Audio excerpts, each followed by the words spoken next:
With the new Super Smash Bros. Direct that revealed Simon, Chrom, Richter, Dark Samus, and King K. Rool, we now have a lot of information that we can go by about how the new game's going to play out. And we're pretty certain that there's a lot of things we still don't know about, and that Sakurai hasn't even discussed yet.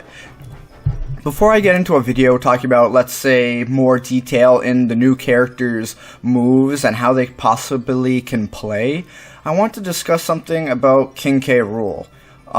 This is something that I've been, for the past couple days wanting to talk about, but something that I didn't realize until Super Smash Bros. For Wii U about King K. Rool. And this video is going to be a lot more sentimental, so I hope you guys do stick around and see my reasoning on why King K. Rool was so special to me to be in this game. Thank you guys for listening, and I hope you guys enjoy.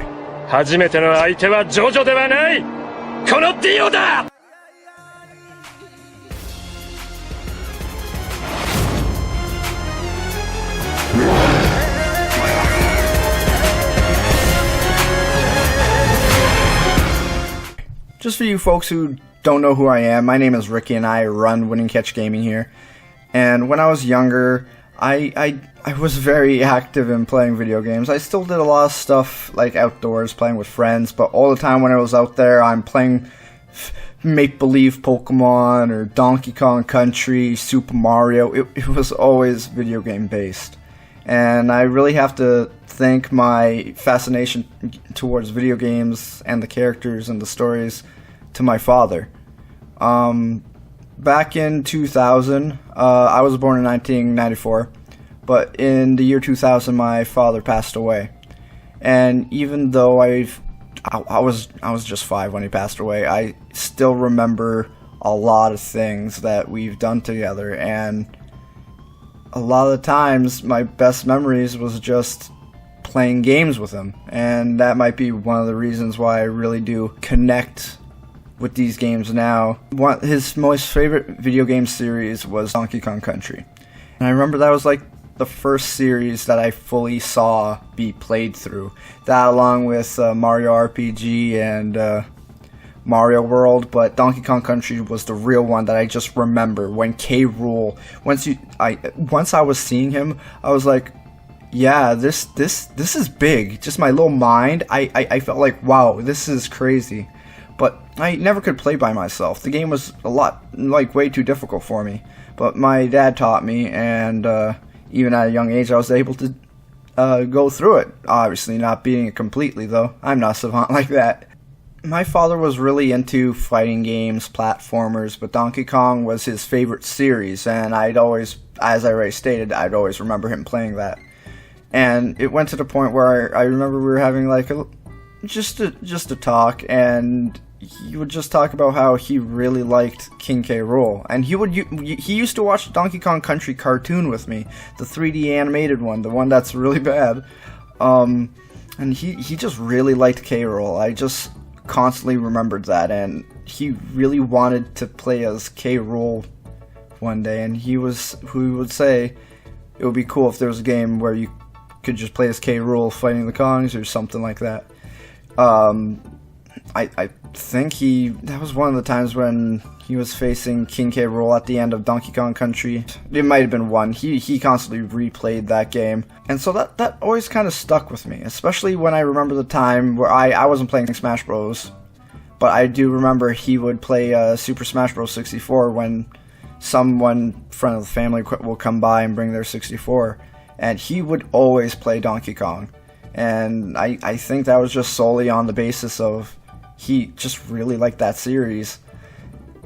And so to me, after he passed away, I wasn't too into some of the spin-off Donkey Kong games, Donkey Konga, Barrel Blast that came out later on in the Wii. But I just find it funny that when my dad passed away in the year 2000, the last game K. Rool really showed up in significantly was, in my opinion, to what a Donkey Kong game was Donkey Kong 64. And after that, sure, he appeared in Donkey Kong as a cameo. He was in like Jungle Swing or King of the Swing. but I was never aware of those games. And even so, it wasn't necessarily a real Donkey Kong Country game to me. That seemed more like a spin-off game. And then you also have the remakes, but those were just that. They were just remakes. And so when I heard that Donkey Kong Country was coming back with Tropical Freeze or Returns and all that, I got really happy. I'm like, yeah, I can see K. Rool again.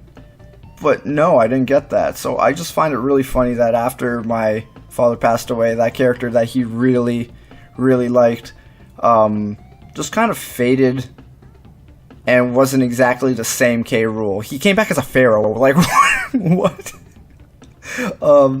He's still a great character. But seeing him now in Super Smash Bros. Really spoke to me. Because the way he's depicted is exactly like how he should have been from Donkey Kong Country games from the 90s. He's got the blunderbuss, he's got the helicopter thing, the blast-o-matic, he has all of that. And to me, it kind of just like finally a time where my dad could have played as K. Rool. And the trailer was exactly perfect. It even included Kirby's my favorite series. It kind of had like that little spice of King Dedede interrupting K. Rool, just like how I would interrupt my dad's games on his TV screen. And I know this is it's just me personally, but that's just what this video game is. I mean, this video is. I just want to talk about my reasoning on why this is really special to me. Anytime I hear about the original Donkey Kong Countries, it just triggers fond memories of my childhood. Then I still get that with games like Radical Rex and even Bubsy, Shaq Fu. And it's pretty interesting how video games can do that. People say like a scent can bring memories, or certain sounds, even just games or visual things, movies, pictures. And it's just really amazing. Though, obviously, it can lead to bad memories. But that's not necessarily what this topic right here is about for today. And even if I see the new Donkey Kong Country games, it just doesn't spark the same memories that I had as a kid. So seeing K. Rool like this is exactly how I want to see him in this game. And you guys will, it's guaranteed, I will main Kirby. But I'm about to have 2 kings in my pocket. So there's going to be absolutely no checkmate on me. So in the comments, I'd like to hear your guys' sentimental games that you might have. Or just anything that you guys want to mention that holds really special to you in your childhood. Or not even direct childhood, just something that brings up fond memories. It could be Legend of Zelda, it could be Star Wars, it could be anything. I just really want to hear that. Maybe we can have a cool discussion. All you guys are special. If you guys lost anybody, just remember, people can go away, but memories can't. Unless you guys short-term memory loss. I'm not really good at this. Goodbye, guys. Bye.